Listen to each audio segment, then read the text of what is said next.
முன்னொரு காலத்தில் அரசன் ஒரு நாள் வேட்டைக்குச் சென்றிருந்தான். பயண வழியில் ஒரு இரவு வழியில் இருந்த ஒரு நெசவாளியினுடைய வீட்டிலே தங்கினான்.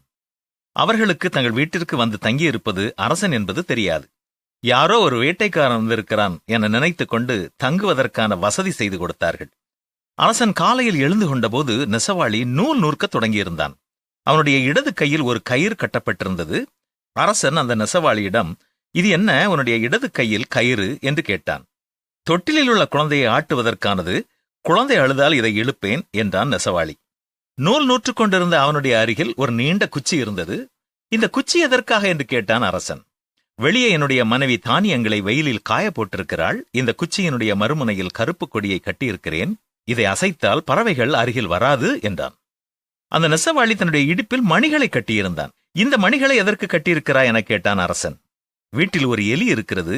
அந்த தொல்லையை சமாளிக்க இந்த மணியை ஒலித்தால் போதும், அது ஓடிவிடும் என்று பதில் சொன்னான். அவனுடைய வீட்டின் ஜன்னலுக்கு வெளியே 4-5 சிறார்களினுடைய முகம் தெரிந்தது. நெசவாளியை பார்த்து, அவர்கள் என்ன செய்கிறார்கள் என்று கேட்டான் அரசன். நூற்பு வேலை செய்து கொண்டிருக்கும் போது வாய் சும்மாதானே இருக்கிறது.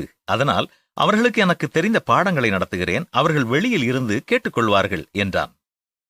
அவர்கள் ஏன் வெளியே இருக்கிறார்கள், உள்ளே வரலாம் தானே என்று கேட்டான் அரசன். அதற்கு நெசவாளி சொன்னான், அவர்கள் காதுதான் நான் நடத்தும் பாடங்களை கேட்கப் போகிறது. ஆகவே அவர்களை என்னுடைய வீட்டிற்கு முன்னால் உள்ள மண்ணை குலைத்து தரும்படி செய்திருக்கிறேன். என்னிடம் பாடம் கேட்கும்போது அவர்கள் காலால் சேற்றை குலைத்துக் கொண்டிருப்பார்கள் என்றான்.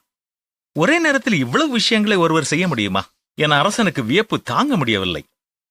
நெசவாளி சொன்னான், இது மட்டுமில்லை, என்னுடைய மனைவி கிரேக்கத்து பெண். ஒவ்வொரு நாளும் 10 கிரேக்க சொற்களை சிலேட்டில் எழுதி வைத்து போகிறாள்.